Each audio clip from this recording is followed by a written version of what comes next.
Muy buenas a todos. Continuando con la serie que hemos presentado en relación con el tema del Fondo Monetario Internacional y las negociaciones con el gobierno costarricense, eh, pues para mí es un privilegio tener con nosotros como invitados a dos grandes exponentes y especialistas en el campo económico y bursátil, como lo son Fernando Lozada y Catalina Busch, a quienes pues, les damos la bienvenida en esta ocasión, y de quienes queremos pues tener sus impresiones principales, principalmente de lo que ha estado pasando en el mercado financiero, específicamente en referencia a los bonos de deuda externa costarricense.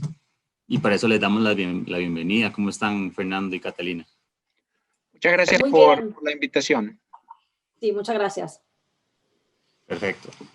Entrando en materia, bueno, en primer lugar, Fernando y Cata, ¿cómo ha reaccionado el mercado de bonos de demanda externa costarricense ante la noticia del acuerdo técnico alcanzado con el FMI? ¿Y cuáles son pues, sus principales impresiones sobre esta reacción? Bien, bueno, si me dejan comenzar. Claro. Los precios de la deuda de Costa Rica reaccionaron en forma positiva una vez que se hizo el anuncio. En realidad ya venían moviéndose hacia arriba antes del anuncio, lo que significa que la información por ahí ya se anticipaba, por lo menos por parte de algunos en el mercado. Esto indica dos cosas, la reacción positiva de precios.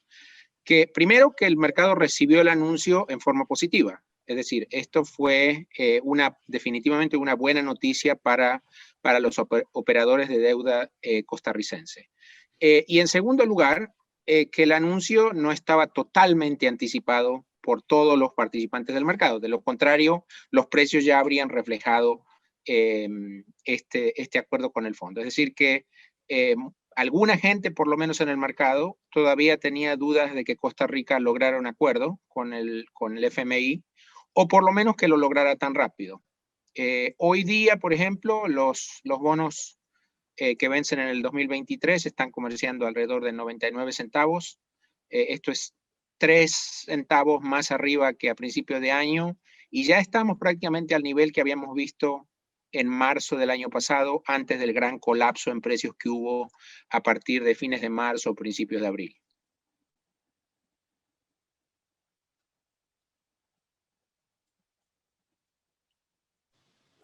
Sí, tal vez para complementar lo que está diciendo Fernando, el viernes hubo un rally bastante importante luego de que empezaron a circular rumores de un acuerdo. La parte larga, de hecho, llegó a subir entre un 2 y un 3%. Y prácticamente el flujo que vimos fue one way, es decir, todos buyers. El día de ayer el volumen transado fue decente, bastante decente, y el flujo fue más que llamamos two-way, o sea, buyers y sellers. Y el día de hoy, la verdad, la liquidez está un poquito más tranquila, más medida que los flujos. 23, por ejemplo, y la parte corta en general ha transado más cerca del bid side. Hoy los 23, último trade, 99 y medio. Y la parte larga ha estado transando un poco más, tal vez más mid-market. Del 44 ahorita par 3 cuartos, 45 par y medio, 101 un cuarto. Así que definitivamente un mercado bastante emocionado luego de este acuerdo. En cuanto al acuerdo propiamente dicho o al anuncio del acuerdo, bueno, en primer lugar, en cuanto a cuánto hemos tardado en llegar a este punto. Desde el anuncio del gobierno hasta la confirmación de que el acuerdo se había cerrado, por lo menos con el staff técnico del FMI. Pasaron más o menos 4 meses. Así que el tiempo de negociación yo diría que ha estado bastante en línea con los estándares del FMI. Es más o menos lo que se tarda usualmente, son 4 meses de negociación.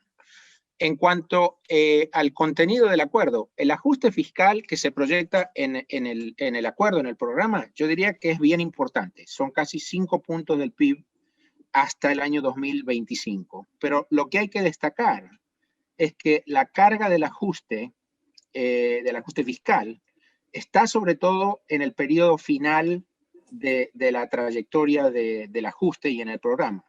Este año el ajuste proyectado es solamente 1% del PIB, que es un número que yo considero bien moderado. Está claro que el FMI hoy en día tiene una actitud que yo llamaría más flexible que en años pasados. Alguna gente lo llama el FMI con un rostro más humano. No sé si eso es cierto, pero por lo menos lo que es verdad es que desde el año pasado el FMI ha mostrado más flexibilidad. No tanto en lo que hace al tipo de condicionalidades, sino con respecto a la distribución temporal de las medidas de ajuste. Es decir, el FMI reconoce que los países están recién saliendo, y en algunos casos ni siquiera saliendo de la crisis de la pandemia, que es una crisis muy profunda, y por lo tanto está dispuesto a darles más tiempo hasta que se puedan adoptar medidas de política correctivas. Esto de ninguna manera quiere decir que el FMI vaya a estar dispuesto a conceder un acuerdo de facilidades extendidas como el de Costa Rica sin ningún tipo de condición. Pero lo que sí está quedando evidente es que las condiciones parecerían estar un poco más relajadas en el tiempo que lo que era usual en el pasado. Hay que tener en cuenta también, hay que tener en consideración que el programa de Costa Rica es por 3 veces y medio la cuota del país con el fondo.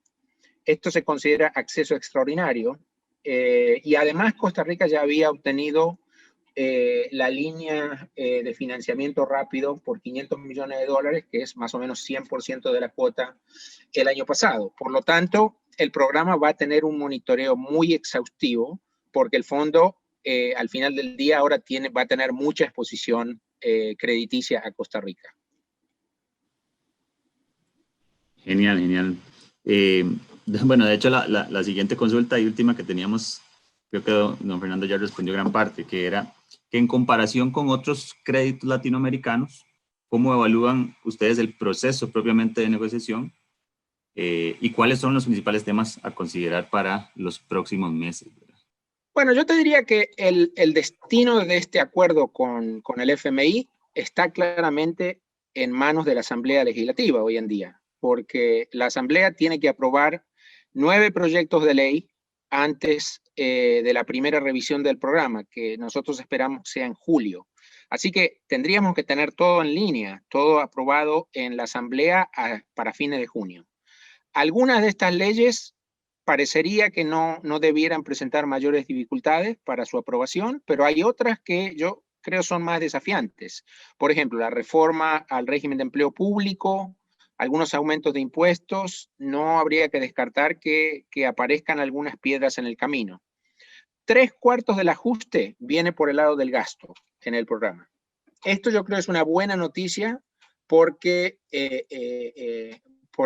cuanto más se haga del lado del gasto, menos se tiene que hacer del lado del ingreso y menos impacto esto va a tener sobre la actividad económica en el futuro. Lo que sí hay que tener en cuenta es que hay que ver cuánto compromiso político habrá en la Asamblea para recortar gastos, que como todos sabemos es algo que siempre es difícil. Todavía no tenemos los últimos números del FMI para Costa Rica. Lo último que hay publicado son las proyecciones en el Panorama Económico Mundial de octubre. En ese documento, el fondo proyectaba un déficit fiscal de cerca del 9% del PIB para el año pasado. Si le sumas amortizaciones de deuda pública, estamos hablando de casi 15 puntos del PIB en necesidades de financiamiento del sector público. Este año yo creo que los números no van a ser muy diferentes. Costa Rica va a ser uno de los países cuyo sector público necesite más financiamiento en toda América Latina. Y por lo tanto, hay que admitir que este programa, el éxito de este programa, va a depender de que el gobierno no solamente haga la tarea a la que se compromete en el texto del acuerdo, sino también que mantenga acceso a los mercados voluntarios de capitales. El financiamiento del FMI va a ser equivalente, más o menos, números redondos, a 1% del PIB por año, durante toda la vida del programa. El resto hay que salir a conseguirlo en el mercado doméstico y en el mercado externo. El mismo FMI estima que va a haber déficit primario este año todavía, y quizás hasta el año próximo. Recién el superávit primario va a llegar en el 2023. Así que Costa Rica va a necesitar mucho financiamiento. El acuerdo con el fondo, yo creo hay que interpretarlo como una suerte de sello de calidad. Es decir, el fondo le está diciendo a Costa Rica, bueno, nosotros aprobamos lo que ustedes nos están proponiendo, y con esto, con esta banderita, ustedes pueden salir al mercado a buscar los fondos necesarios para completar sus necesidades de financiamiento. Para concluir, el acceso al mercado yo creo que va a depender de la marcha de las reformas, y por lo tanto de la marcha del programa, y también de cuán rápido se recupere la economía de la contracción del año pasado, porque tampoco nos podemos olvidar que todavía estamos en emergencia sanitaria, podría haber más mutaciones del virus, complicaciones adicionales que resulten en nuevas restricciones de movilidad y en recesiones más prolongadas. Y si eso ocurre, por supuesto, los resultados fiscales van a reflejarlo. Yo tengo, y si no te importa, ya una pregunta para Fernando. Fer, ¿qué pasa a finales de junio si no hay un acuerdo a nivel doméstico, según tu experiencia en este tipo de negociación con el FMI? ¿Fácilmente o ves probable que el FMI pueda extender ese deadline para que el país encuentre un consenso, o al menos una mayoría, una aprobación? Sí, Cata, ese es un punto bien importante. Creo que, por un lado, es bastante evidente que el fondo ha adoptado una actitud más flexible, como dije antes, y esto está basado en que este es un nuevo fondo con otras autoridades, pero además el fondo reconoce que la economía mundial está pasando por una situación de emergencia. Y no hay ningún país que esté exento de la emergencia sanitaria por la que estamos sufriendo. Por lo tanto, el fondo casi que está forzado a ser un poco más flexible. Esta flexibilidad, sin embargo, yo creo que tiene un límite. No sabemos exactamente cuál es ese límite. Lo que yo diría es que si llegamos a junio y algunas de lo que se llaman las metas cualitativas, que es esencialmente reformas y modificaciones impositivas, si hay un número menor del total de esas 9 todavía no se pudo lograr, yo creo que existiría alguna chance de que el fondo diga, bueno, vamos a redefinir el calendario y en lugar de tener que cumplir esto para junio, lo van a tener que cumplir para septiembre o para diciembre. El problema va a aparecer si aparecen muchas dificultades políticas y una parte sustancial de las metas cualitativas no se cumple. No va a ser ni la primera ni la última vez que el Fondo Monetario suspende o cancela un programa. Y si eso ocurre, bueno, vamos a ver, esto se va a ver reflejado en forma muy importante en los precios de mercado de la deuda costarricense. Esto ya ocurrió en otros casos, como por ejemplo, cuando Ecuador tuvo que suspender su programa a fines del año